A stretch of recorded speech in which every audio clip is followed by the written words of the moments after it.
Hello everyone, good morning, namaste and welcome back to my new vlog.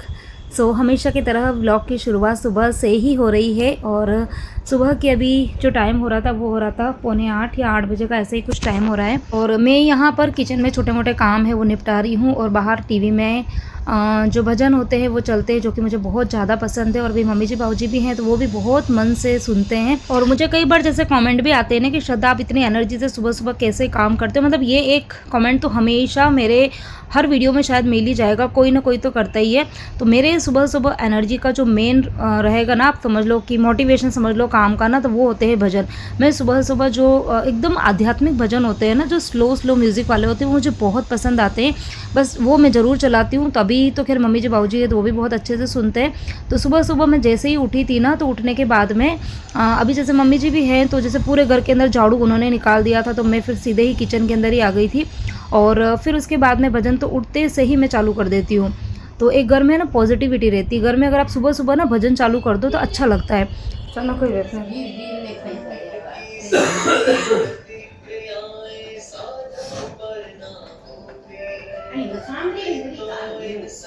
अच्छा, आज बच्चों की छुट्टी जो है वो लास्ट है, कल से बच्चों के पेपर स्टार्ट होने वाले हैं तो वो लगे हैं अपनी पढ़ाई करने के लिए। रात को भी वो लेट तक पढ़ रहे थे, लेकिन सुबह मैंने उनको टाइम से इसीलिए उठा दिया था क्योंकि सुबह सुबह पढ़ाई जो है वो अच्छे से होती है और फिर दिन को टाइम मिलता है ना, तो फिर दिन को सो भी सकते हैं। और सुबह सुबह की जो पढ़ाई होती है ना, वो ऐसा बोलते हैं कि जल्दी भी होती है और प्लस अच्छे से याद रहती है लंबे टाइम तक। बाकी है ना, अगर हम जैसे दिन के टाइम पे पढ़ते हैं तो पढ़ाई हो तो जाती है लेकिन उतनी अच्छे से नहीं होती है। तो इसीलिए मैंने बच्चों को बोला कि टाइम से उठ जाओ, पढ़ लो, उसके बाद में अगर नींद आए तो दिन को सो जाना। तो बस सुबह मैं उठी थी तो मैंने अपने लिए बच्चों के लिए चाय बना दी थी और उसके बाद में चाय पी के बच्चे पढ़ने के लिए चले गए थे। मम्मी जी बाबूजी के लिए भी मैंने दूध बना दिया था। और उसके बाद में हाँ, जैन साहब उस टाइम पर उठे नहीं थे, वो अभी उठे कुछ देर पहले ही, तो उनके लिए भी मैंने चाय अभी चढ़ाई है, बाकी छान के तो वही ले लेंगे। और उसके बाद में मैं आ गई थी इस रूम में। अच्छा, अभी घर में हम ज़्यादा लोग हैं तो जैसे ना बच्चे इतने दिन बच्चों वाले रूम में सो रहे थे, लेकिन अभी जैसे मम्मी जी बाबूजी तो बाबूजी बच्चों वाले रूम में सोते हैं। तो फिर ना बच्चे पहले तो ऐसा था, छोटे थे जब तक तो हमारे रूम में सोते थे, लेकिन अभी ये है ना कि एक तो हम 4 जने बेड पे आ नहीं सकते और फिर किसी को नीचे भी नहीं सोना होता है। तो इसीलिए फिर है ना बच्चे बोलते हैं कि हम एक काम करते हैं, हम हॉल में सो जाएंगे, दादी और हम सब जने साथ में सो जाएंगे।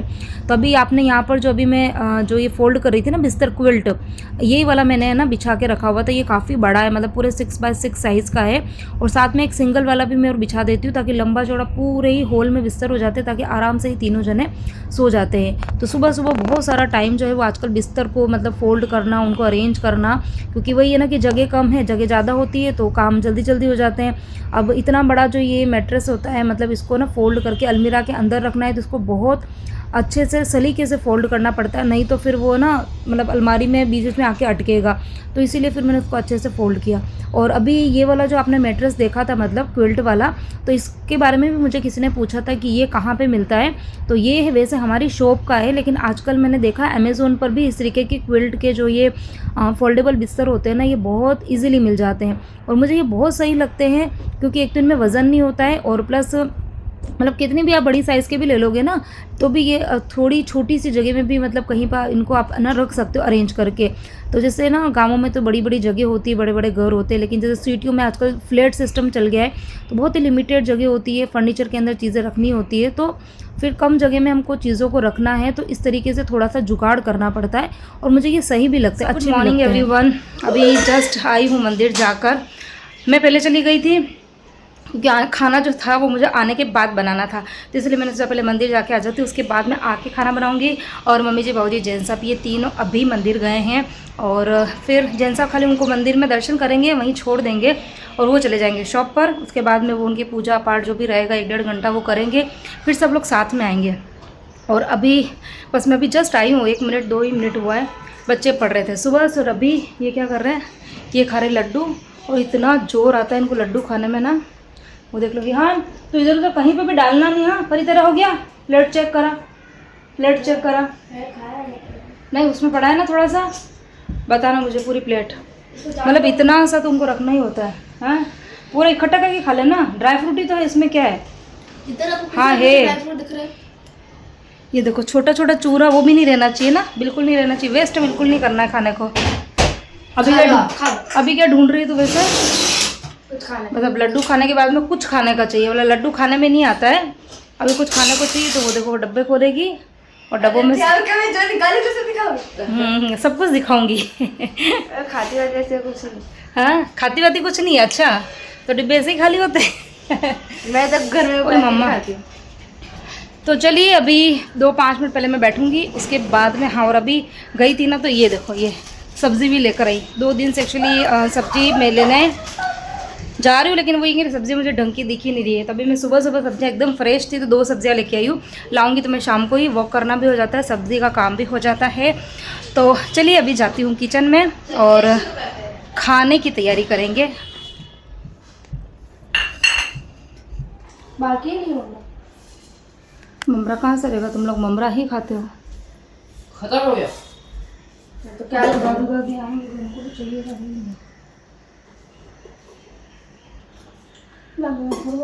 और बना दो। सब मशीनें चल रही है। मैं भी बना सकता हूँ। और यहाँ पर बच्चे पढ़ के भी उठ चुके हैं और उठने के बाद में उनको कुछ न कुछ थोड़ा सा मंचिंग के लिए चाहिए होता है। तो मैंने अभी 1-2 दिन पहले ही जो मुरमुरे होते हैं ना, उनको फ्राई करके रख दिया था। लेकिन अब होता है क्या है कि जब इस तरीके की चीज़ें बना के रख दो ना, तो बच्चों को दिन भर वही चीज़ें दिखती है। और मेरे परी को तो थोड़ी सी चटोरी कह लो आप, उसको इस तरीके की चीज़ें ही ज़्यादा पसंद आती है। तो जब भी भूख लगती है आती है, थोड़ा सा निकालती है और खाती है। तो अभी 2 दिन पहले ही मैंने फ्राई करके रखे थे और अभी ऑलमोस्ट ख़त्म होने आ गए। और अभी घर में खैर इतने सारे है भी, हम 6 लोग हैं, तो थोड़ा थोड़ा खाते भी है। तो भी मतलब, और मैंने ज़्यादा फ्राई करे भी नहीं थे, थोड़े ही करे थे। तो यहाँ पर विहान यही कह रहा था कि आप और कर दो। तो मैंने उसको बोला यहाँ पे कोई मशीन थोड़ी है दिन भर कि मैं दिन भर किचन में काम करती रहूँ। तो बस ये छोटी मोटी बातें हमारी चलती रहती है, हंसी मजाक ये सब कुछ। और बस अभी बच्चे पढ़ के उठे हैं। अभी मैंने उनको बोला एक बार काम करो, नहा लो, नहा के एक बार मंदिर जाके आ जाओ। फिर आने के बाद में तब तक मैं देखती हूँ, खाना बना देती हूँ। और अभी वैसे भी उन्होंने ना लड्डू भी खाया था, तो लड्डू खाने के बाद में वैसे भी ना हैवी होता है।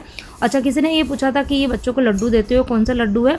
तो ये ड्राई फ्रूट के लड्डू है विदाउट शुगर के, और इसमें मैंने गुड़ भी नहीं डाला था।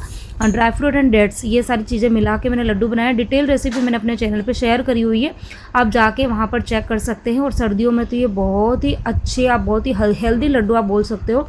और इन लड्डुओं को बच्चे बूढ़े मतलब कोई भी खा सकता है, हर तरीके से मतलब आप समझ लो कि सारे ही इसके अंदर आपको बेनिफिट मिल जाएंगे। कैल्शियम बोल दो, प्रोटीन बोल दो, क्योंकि इसमें मैंने ढेर सारी चीज़ें जो थी ना वो डाली थी। घी का यूज़ बिल्कुल कम करा था, और बाकी मैंने गुड़ और शक्कर इन दोनों का यूज़ तो बिल्कुल भी नहीं किया था। तो आप लोग भी, अभी सर्दियां हैं तो ये वाले लड्डू जो है वो ज़रूर बनाइए, आप भी खाइए, अपने बच्चों को और आपके घर में जो भी फैमिली मेम्बर्स है सबको खिलाइए। और सबसे बड़ी बात कि इनको आप है ना बना के 15-20 दिन तक स्टोर करके भी रख सकते हो, तो ऐसा भी नहीं है कि ये ख़राब हो जाएंगे। तो यहाँ पर बस अब मैं किचन के जो काम है, मंदिर भी मैं जाकर आ गई हूँ। अब मैं जल्दी से अपने किचन के काम है वो स्टार्ट करूँगी।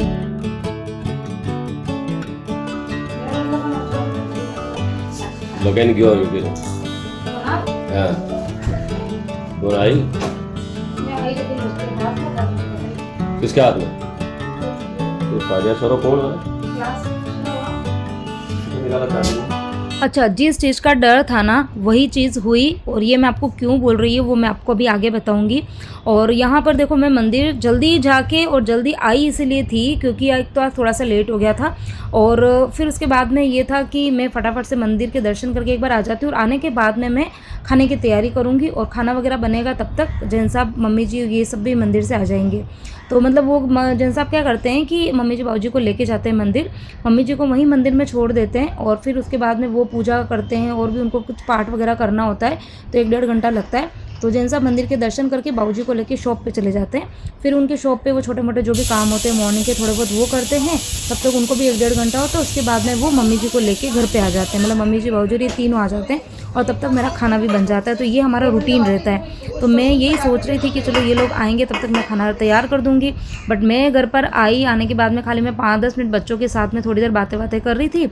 उसके बाद में यहाँ किचन में आके मैंने काम चालू किया, एकदम से बेल बजी तो ये लोग आ गए थे। और यहाँ खाना तो बहुत दूर की बात थी, यहाँ तो मैंने सिर्फ है ना मूंग बनाने थे, तो मूंग मैंने सिर्फ चढ़ाए थे। और वो जल्दी भी इसलिए आए थे क्योंकि एक्चुअली यहाँ पर ना प्रतिष्ठा चल रही है कहीं पर अपने यहाँ दिल्ली में नोएडा में एक जगह पे प्रतिष्ठा चल रही, तो उसका प्रोग्राम जो है वो टीवी पे आ रहा है। तो ये कल रात को ही हमको पता चला था, तो एकदम से इनको याद आ गया था, मम्मी जी को याद आया था कि वो प्रतिष्ठा हम देखेंगे घर पर, तो इसीलिए फिर वो मंदिर के सिर्फ दर्शन किए और घर पर आ गए।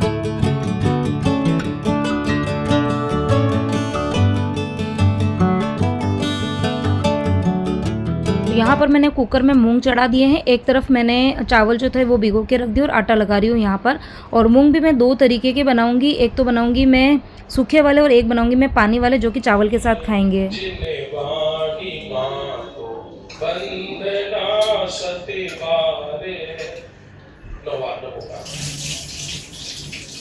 और अब जो मैं बोल रही थी कि जिस बात का डर था वही हुआ। तो जैसे कि मम्मी जी, बाबूजी और अभी ये तीनों जने ट्रेन से आए थे ना, और बाबूजी अभी आप देख ही रहे हो कि इनकी भी एज है, मम्मी जी की भी एज है, बट बाबूजी की एज जो है वो ज़्यादा और बॉडी जो है वो उनकी थोड़ी सी वीक भी है और सेंसिटिव भी है। तो ये कि अभी बहुत ध्यान रख के ही आए थे, ट्रेन से आए थे। और ट्रेन का पता टिकट भी इसलिए बुक कराया था ताकि मतलब ज़्यादा हवा वगैरह नहीं लगेगी, लेकिन फिर भी बहुत ध्यान रखने के बावजूद भी बाबूजी को हो गई है खांसी। तो इसी चीज़ का डर था, क्योंकि एक बार इनको खांसी हो जाती है ना तो बहुत मुश्किल से ठीक होती है। और खैर आने के बाद में जो उनकी टैबलेट्स वगैरह जो थी इनके पास में खांसी की, वो भी दे दी। और घर के जो काढ़े वगैरह होते हैं ना, जो मेरे पास में रहता है काढ़ा, तो वो भी मैंने बना।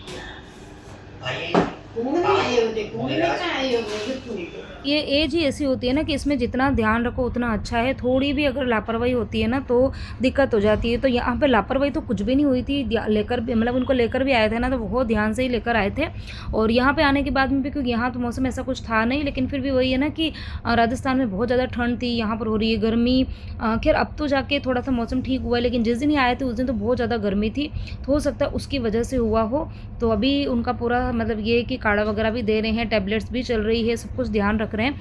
लेकिन फिर भी अब खांसी हुई है तो वो उसके हिसाब से ही ठीक होगी। और यहाँ पर बस मूंग जो थे वो बॉईल हो गए थे। तड़का मैं एक साथ में ही लगा रही हूँ, मतलब 2 तरीके की मूंग बना रही हूँ, लेकिन तड़का एक कढ़ाई के अंदर ही लगा रही हूँ। इससे मेरे बर्तन जो है वो भी बच जाएंगे, समय जो है उसकी भी बचत होगी। तो यहाँ पर मैंने तेल जो है वो थोड़ा सा ज़्यादा ही रख दिया था, और मसाला भी मैं यहाँ पर थोड़ा ज़्यादा बना दूँगी। तो यहाँ पर जो मूंग बनाती हूँ उसमें मैं टमाटर ज़रूर डालती हूँ, और ये वो देसी वाले टमाटर है ना। तो अभी ये खट्टे खट्टे से टमाटर जो किसी भी सब्ज़ी में डाल दो तो उसका टेस्ट बहुत अच्छा आता है। तो बस यहाँ पर मैं मसाला बना दूँगी एक ही साथ में, फिर थोड़ा सा मसाला एक कटोरी में अलग निकाल दूँगी। और जो मूंग है उसके आधे मूंग जो है वो सूखे बनाऊँगी, आधे मूंग जो है वो पानी वाले बनाऊँगी। खैर मूंग भी सब इतना ज़्यादा किसी को पसंद है नहीं, और जो मम्मी जी गांव से जो लेकर आते हैं ना मूंग, वो तो फिर भी ठीक लगते हैं, क्योंकि उसके दाने थोड़े से छोटे छोटे होते हैं और लाइट ग्रीन होते हैं, तो वो खाने में फिर भी ठीक लगते हैं। बट ये वाले मूंग मैं डी-मार्ट से लेकर आई थी, तो ये इतने ज़्यादा मतलब अच्छे नहीं लगे थे, बट कुछ ऑप्शन नहीं है अभी मेरे पास में, तो फिर मुझे लाना ही पड़े। आधा किलो लाई थी, ज़्यादा तो नहीं लाई थी। और हाँ, कल का जो वीडियो था उसमें मुझे किसी ने ये पूछा था कि मम्मी जी बाबूजी जब होते हैं तो आप जैसे आपको क्या बोलते हो। तो सही कहो ना, तो जब इस तरीके का क्वेश्चन कोई पूछता है ना तो मेरे लिए भी थोड़ा ये होता है कि मैं क्या आंसर दूँ। तो देखो, नाम तो मैं लेती नहीं हूँ। अब ऐसा नहीं है कि आजकल मतलब बहुत सारे लोग अपने अपने हस्बैंड का, मतलब जो वाइफ होती है वो अपने हस्बैंड का नाम लेती है, ऐसा नहीं है। मैं भी लेती हूँ नाम, ऐसे तो ले लेते हैं मतलब, लेकिन हाँ जब बुला रहे हैं तो ऐसा नहीं कि मैं नाम से उनको आवाज़ दूंगी। और ऐसा यूँ नहीं है कि मम्मी जी बाबूजी हैं तो उनके सामने ही नहीं देती हूँ, हम अकेले भी होते तब भी मैं ऐसे नाम से तो उनको कभी नहीं बुलाती हूँ। हाँ, मस्ती मजाक चल रही होती है उस टाइम पर ठीक है, बाकी ऐसे नाम से तो कभी भी नहीं बुलाते हैं। तो हाँ, थोड़ी दिक्कत तो होती है। अब रही बात ये कि मैं किस मतलब कैसे बुलाती हूँ, तो वही मैंने कमेंट पे भी लिखा था कि मैं ओ जी, सुनो जी, या फिर कोई पास में है, बच्चे खड़े हैं तो बच्चे को बोल देती हूँ कि पापा को बुला दो, मतलब इस तरीके से। और कहीं बाहर गए हैं तब तो सही में दिक्कत तो होती है, बट वो है कि हैबिट जो शुरू से लग जाती है ना वही लग जाती है। अब मैं सोचूं कि देखो, या तो जिस टाइम पे शादी हुई थी उस टाइम पे यदि मैं नाम लेना स्टार्ट कर देती थी तब तो ठीक था, लेकिन अब ना आदत बनती नहीं है। और ये बहुत सारी लेडीज़ है जो ऐसा करती होगी, वो तो समझ पा रही होगी, और जो शायद नाम लेके बोलते हैं ना उन्हें सुन के थोड़ा हो सकता है अटपटा भी लगे कि भाई नाम लेने में क्या दिक्कत है। तो दिक्कत तो कुछ नहीं, बट वो पता नहीं शुरू से लिया नहीं तो अब लेने में थोड़ा सा अजीब सा लगता है।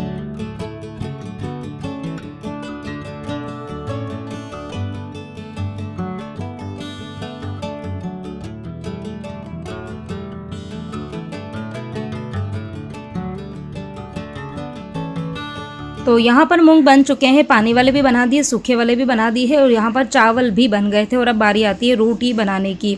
और अब जैसे कि मौसम जो है ना वो आज थोड़ा सा ठंडा हो गया है, कल तक ही मौसम थोड़ा सा बदल गया था। और आज सुबह जैसे मैं उठी हुई ना तो मौसम ठंडा ही था, हवा जो थी वो थोड़ी सी ठंडी थी।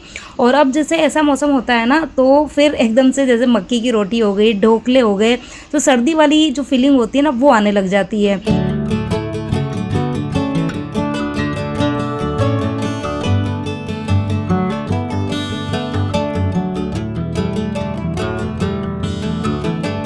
तो तो यहाँ पर मैं रोटी बना रही हूँ और बाहर जेंट्स साहब को मैंने एक काम दे के रखा हुआ है, और काम क्या है वो अभी आपको मैं बताती हूँ। काम ये था कि जैसे अभी बाबूजी है ना, तो उनको जैसे खांसी हो रही है तो उनको जैसे खाने में ना बहुत सोच समझ के चीज़ें देनी होती है, ज़्यादा तेल वाली, घी वाली, या फिर जो फ्रूट वगैरह होते हैं ना वो भी उनको इतने दे नहीं सकते हैं, क्योंकि वो ये ना कि ध्यान रखना है बहुत ज़्यादा। अगर थोड़ा भी मतलब कुछ ऊपर नीचे हुआ ना तो खांसी जो है वो बढ़ जाती है उनकी, और एक बार बढ़ जाती है ना तो ठीक होने में बहुत ज़्यादा टाइम लगता है। तो अब ये है कि अब उनको रोटी भी वो सिर्फ एक ही रोटी खाते हैं, मतलब सुबह एक रोटी थोड़े से चावल और शाम को भी एक रोटी। तब दिन को उनको जैसे कुछ खाना है तो मैं दूँ क्या, मैं बहुत कंफ्यूज रहती हूँ। चीज़ें बहुत सारी रखी है बट वो ये है कि उनको दे नहीं सकते हैं। तो जैसे भुने हुए चने मेरे पास में रखे हुए थे, आधा किलो मेरे पास में थे, और जो मेरी ननद है अहमदाबाद वाली ना, उन्होंने भी थोड़े से चने और जो मूंगफली खारे वाले सींग होते हैं ना वो भेजे थे। अब सींग तो इनको दे नहीं सकते, लेकिन हाँ चने इनको दे सकते हैं, लेकिन उन चनों के ऊपर है ना बहुत ज़्यादा छिलके हैं। तो अब होता क्या है कि जब भी वो खाते हैं या मैं देती हूँ ना, तो या तो वो छिलकों के कारण खाएंगे नहीं, और यदि खाएंगे तो फिर बहुत सारा जैसे कचरा होता है नीचे गिरता भी है। तो इसलिए मैंने जेंट्स साहब को बोला एक काम करो आप है ना इसके सारे वो निकाल दो छिलके, ताकि फिर बार बार छिलके निकालने की दिक्कत जो है ना वो नहीं रहेगी। तो बस बैठ के मैंने उनको एक्चुअली थोड़े ही बोले थे कि थोड़े से के निकाल दो, बट उन्होंने जितने थे चने आधा किलो ना सबके ही छिलके निकाल दिए। तो मेरा भी थोड़ा सा काम था ना वो आसान हो गया। तो आप लोग जो बोलते हो ना कि जेंट्स साहब आपके काम में हेल्प नहीं कराते, तो ऐसा कुछ नहीं है। वो मतलब जब उनको टाइम मिलता है ना तो वो मेरी पूरी हेल्प कराते हैं। खैर टाइम मिलता ही नहीं है उनको इतना, लेकिन जब भी मिलता है या जिस दिन छुट्टी होती है। लेकिन हाँ ये है कि सारी चीज़ें मैं कैमरे में कैप्चर नहीं करती हूँ, क्योंकि उनको भी पसंद नहीं कैमरे के सामने आना। बट हाँ बैक कैमरा वो पूरी मेरी हेल्प करवाते हैं हर काम के अंदर। तो ये सब कुछ हो गया, तो किचन का काम हो गया था, खाना पीना हो गया था। उसके बाद किचन की सफाई, बर्तन मैंने सब कुछ कर दिया था। जेंट्स भी शॉप पे चले गए थे, और बच्चे तो फिर अपनी पढ़ाई वगैरह कुछ कर रहे होंगे। और यहाँ पर अभी जो टाइम हो रहा था वो हो रहा था 12:30 बजे का, और आंटी आएगी 1 बजे। तो मेरे पास में टाइम था, तो मैंने तो चाहे काम करती हूँ, ये कपड़े पड़े हैं इनको फोल्ड कर ही देती हूँ हाथों हाथ। नहीं तो एक बार बैठ गई या फिर सो गई ना तो फिर ये काम मेरा पड़ा ही रह जाएगा, फिर कपड़े इधर से उधर डोलते रहेंगे। और इसी के साथ में इस व्लॉग को भी मैं यहीं पे एंड करती हूँ। उम्मीद करती हूँ आप सभी को मेरा आज का ये वीडियो भी पसंद आया होगा।